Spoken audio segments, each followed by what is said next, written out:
I still remember the way his voice sounded the last time he said, "I love you." Soft, certain, final.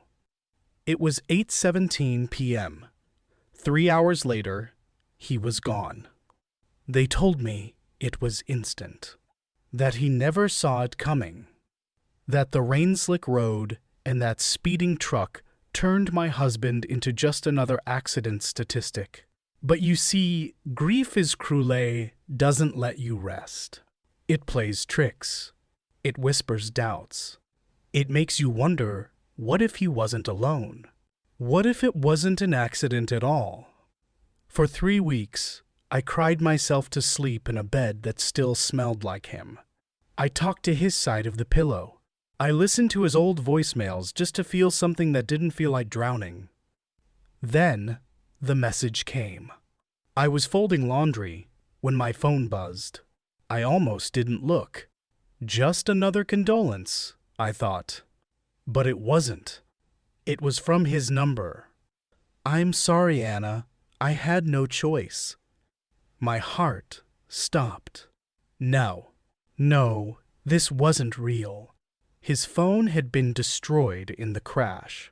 I'd seen the pictures. The twisted metal. The flames. The blackened wreck. And yet, there it was. His name. His number. His words. My hands trembled. My legs gave out. I sat on the floor, staring at that screen, as if it would explain itself. Was someone playing a sick joke? Or had everything I believed about his death been a lie? That message was the first crack in the story I'd been fed. And what came next? It shattered everything. For 8 years, Daniel was my whole world. We met in the most unromantic place imaginable, a tax seminar. He spilled coffee on my folder, apologized a dozen times, and then offered to buy me lunch to make up for it. I almost said no. But something in his eyes, they were honest, kind, a little shy. That lunch turned into 3 hours. 3 hours turned into 3 weeks of late-night conversations, impromptu dinners, and long walks where we talked about everything and nothing. He made me laugh when I didn't want to smile. He listened not, the way people pretend to listen, but really listened, like my words mattered. A year later, he proposed on the same park bench where we had our first kiss. Our wedding was small, just family and a few close friends. Nothing extravagant, just love, simple and sacred. And for years, that's what we had. A quiet, beautiful kind of love. The kind you build routines around. The kind you grow into. The kind that feels like home. Daniel was thoughtful in ways most people never noticed. He would make me tea when I worked late, always remembered to warm my side of the bed on cold nights, and left notes in my lunch when I had tough meetings. Silly ones like, "You're gonna crush that proposal. Also, don't forget to eat." We weren't perfect. God, no. We fought over little things, laundry, groceries, his tendency to leave every single light on. But he'd always come back with that crooked smile and a peace offering of chocolate or flowers. "You mad?" he'd ask, already knowing I couldn't stay mad long. We wanted kids. We tried. For 3 years. The losses were unspeakable, but we clung to each other, stronger with every heartbreak. We promised we'd find our family in whatever form it came. And then, last year, things finally started to settle. Daniel landed a senior role at his company. He was so proud. I remember the way he twirled me around the kitchen when he got the offer. And me? I opened my own little design studio. Life wasn't perfect, but it was finally ours. So when that call came from the police 3 weeks ago, it felt like the universe had played the cruelest joke of all. A hit and run. On the way back from a late meeting. Rain. Poor visibility. Dead on impact. I never got to say goodbye. The days since have been a blur. Funeral arrangements, sympathy cards, casseroles I couldn't bring myself to eat. I tried to stay strong. For my parents, for his, but inside, I was hollow, numb, except at night. At night, I still heard his footsteps in the hallway. I still reached across the bed expecting him to be there. And every morning, reality hit like a slap. And just when I thought I was learning how to live with the silence, that message came. Daniel was dead. So why was I getting texts from his phone? At first, I tried to convince myself it was a scam. Someone must have cloned his number. Or maybe it was a cruel prank. That had to be it. I mean, Daniel was gone. But the message didn't feel random. It felt personal, intentional. I'm sorry, Anna. I had no choice. No choice? Those 5 words played on loop in my mind, echoing louder with each passing hour. I called the number. Disconnected. I texted back. Who is this? Is this some kind of sick joke? No reply. For the next 2 days, I couldn't focus. I didn't eat. I barely slept. My eyes kept flicking toward my phone, like it held the answers. I reread the message dozens of times, looking for clues in its simplicity. Then, on the 3rd night, another message came. Go to the red box behind the garden shed. Burn this phone after. I froze. The garden shed? That was our shed at the edge of our backyard. A dusty, forgotten place full of old paint cans and broken tools. But the red box I had never seen anything like that out there before. A chill ran down my spine. Either someone was watching me, or this was Daniel, or at least someone who knew things only Daniel could have known. I grabbed a flashlight, wrapped myself in Daniel's old hoodie, and slipped outside. The air was sharp with early spring cold, the kind that bites at your fingertips and makes every step echo too loudly in the silence. I hesitated at the shed door. This was insane. I knew it was insane. But I opened it anyway. Dust swirled in the beam of my flashlight as I stepped inside. My heart pounded like it was trying to break free from my chest. And then I saw it, tucked behind a loose panel near the Baca red metal box, about the size of a shoebox. Old, rusted, out of place. Hands shaking, I pulled it out and opened the latch.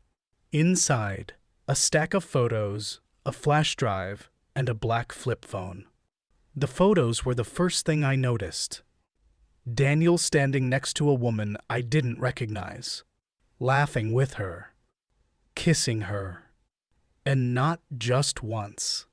Different places, different clothes, different seasons. I couldn't breathe.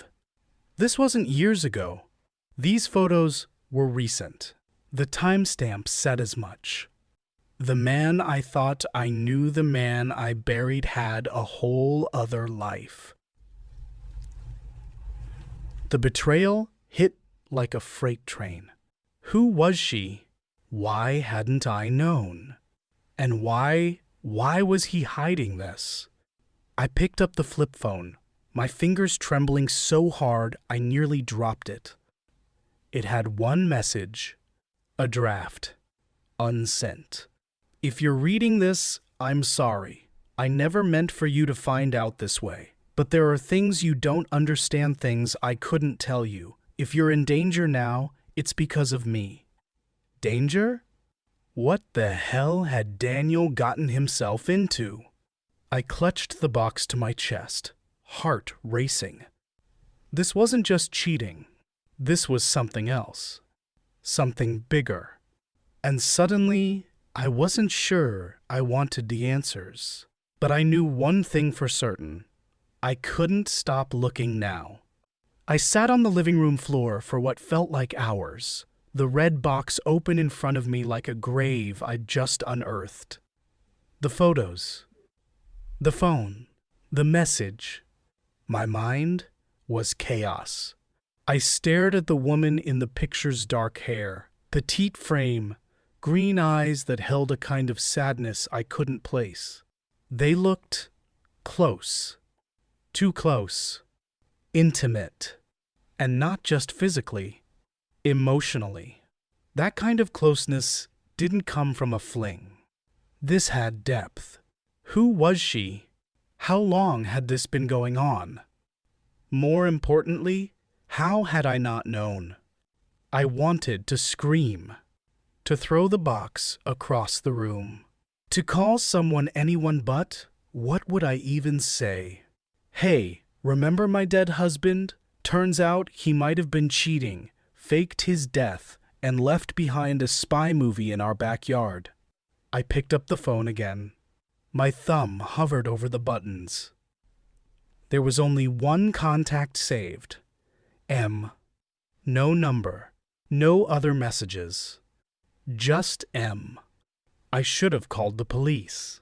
Or, at least, my sister. But a part of me, some desperate, haunted part still, needed this to make sense before I let anyone else in. So I did the only thing I could think to do. I turned on Daniel's old laptop. The flash drive from the box had hundreds of files. Photos, PDF, voice recordings, names, maps, transactions, all labeled, all encrypted. It didn't feel like a secret affair anymore. This felt like evidence. What had Daniel gotten into? My head throbbed with questions. I couldn't sleep that night. I paced the house like a ghost, wrapping his hoodie tighter around me as if it could protect me from the unraveling reality. At 2:41 a.m., my phone buzzed again. Stop digging, Anna. For your safety. No name. No number. I dropped the phone. My breath caught in my throat. They were watching me. I turned off the lights, peered through the curtains. The street was empty, silent, but I couldn't shake the feeling that someone was there, just out of sight. I locked every door, every window. Then I cried. Not just for the betrayal, not just for the fear. I cried because the man I loved, the man I mourned was becoming a stranger. Had any of it been real? Had our love been just another cover in a life I never truly knew? I sat in the dark for hours, knees pulled to my chest, staring at our wedding photo on the mantel. We looked so happy, so in love. I'd built my life around that moment, our future, our home, our story. And now, I didn't even know if he was dead. I started talking out loud, something I hadn't done since the funeral. Why, Daniel? I whispered. Why didn't you just tell me? Why would you leave me like this? I ran my fingers along the photo frame. Was she worth it? I choked. Was any of this worth it? And then another thought hit me, one I hadn't let in until that moment. What if he's not the villain? What if he was protecting me from something worse? The phone's warning echoed again in my head. Stop digging. But I couldn't. I had to know who M was. Who the woman in the photos was. What Daniel had been involved in.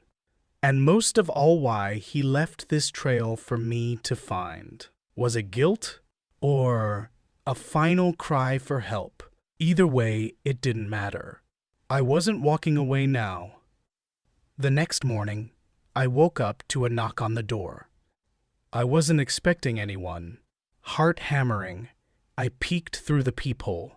It was a woman, early 30s, wearing a coat that barely hid the exhaustion in her eyes. She looked like she hadn't slept in days. I hesitated. Should I open? Was this another trick? Another threat? But something in her face stopped me. I opened the door slowly. Anna? Her voice was soft, but urgent. Yes, I whispered. Who are you? She swallowed hard. My name's Maya. I knew Daniele before you did. That name hit me like a punch. The M on the phone. My hands started shaking. What do you want? I asked, trying to sound braver than I felt. She looked around nervously, then slipped inside before I could stop her. I'm sorry for barging in like this, but I had to come. You're in danger.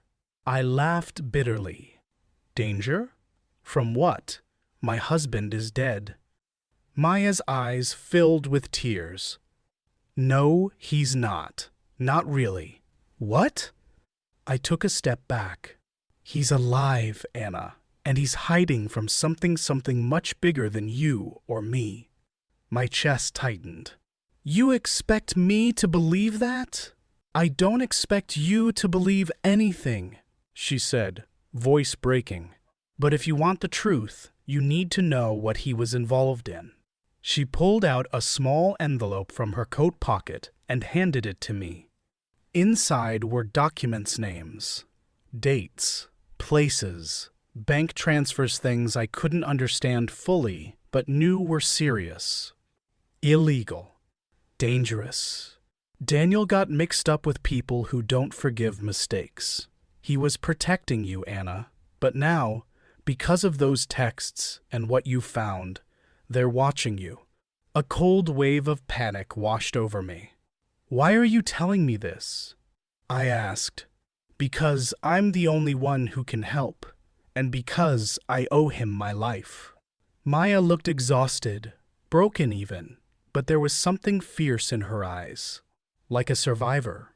I sank onto the couch, clutching the envelope like a lifeline. Why didn't Daniel tell me any of this? I asked. Because he wanted to keep you safe, and because he knew it would destroy you. Her words echoed in my mind. Everything I thought I knew was a lie. My husband wasn't just a man with a secret lover. He was a man running from a shadowy world I never imagined. And now, that world had found me. Maya's presence was both a warning and a lifeline. I didn't know what the future held, but I knew one thing: my life had just been turned upside down again. I never thought I'd see Daniel again. Not after the funeral. Not after the cold silence that followed. But there I was, standing face to face with him in a dimly lit motel room on the outskirts of town, his eyes darker than I remembered, tired, haunted, a ghost of the man I once loved. Why? I whispered, my voice cracking. Why did you do this to me? To us? He didn't answer right away. Just looked at me, really looked, like he was trying to memorize every detail of my face before it slipped away forever. I'm sorry, Anna, he finally said. I wanted to tell you. I wanted to come back, but it wasn't safe. Safe? My laugh was bitter, hollow. You left me to grieve a lie. You didn't just disappear, you faked your death. His jaw clenched. I didn't have a choice. They would have killed us both if I stayed. Who? Who would kill you? I demanded, tears blurring my vision. He swallowed hard, then pulled out a small, worn photograph. The same woman from the red box, Maya. I met her a year ago, he said. She saved my life, but it put her in danger too. There are people, dangerous people, Anna. People who deal in secrets, lies, and blood. I shook my head. You should have trusted me. I wanted to, he said. I tried, but every time I got close, they found me. I couldn't risk you getting hurt. The anger that had been burning inside me flared into flames. You left me with nothing but questions and pain. Do you know what it was like to wake up every day thinking you were dead? To live with the silence of someone who was supposed to love you? His eyes filled with tears. I'm sorry. I'm so sorry. Then, his voice dropped to a whisper. There's one more thing you need to know. My heart skipped a beat. What? I asked, holding my breath. He hesitated, then said, The accident. It wasn't an accident. I stared at him, disbelief crashing over me like a tidal wave. What do you mean? They tried to kill me. The crash was an attempt to make it look like an accident, but I survived. Barely. The room felt like it was closing in. Why didn't you fight back? Why run? Because I had to protect you. If they thought I was still alive, they would come after you next. Silence hung heavy between us. I wanted to scream, to shake him, to believe him. But the truth was too big, too dark. Finally, I whispered, So what now? He reached out, taking my hands in his. We find a way out of this. Together. For the first time in weeks, I felt something flicker hope. But it was fragile, because the shadows chasing Daniel weren't done with us yet. The weeks that followed were a blur, a tense dance between fear and hope, truth and lies. Daniel and I stayed in hiding, moving from one safe house to another. Maya became our lifeline, the link to a network of people who had been fighting the same shadows for years. The danger never left us, but for the first time, I felt I wasn't alone. We uncovered secrets buried deep corruption, betrayal, and lies that went far beyond our personal pain. Daniel wasn't just a victim. He was part of a battle no one wanted to admit existed. But through it all, I realized something vital. Love isn't always perfect. It isn't always easy. Sometimes it's messy, painful, and it forces you to confront truths you never wanted to face. One night, as we sat by a crackling fire in an abandoned cabin miles away from everything we knew, Daniel looked at me with tired eyes.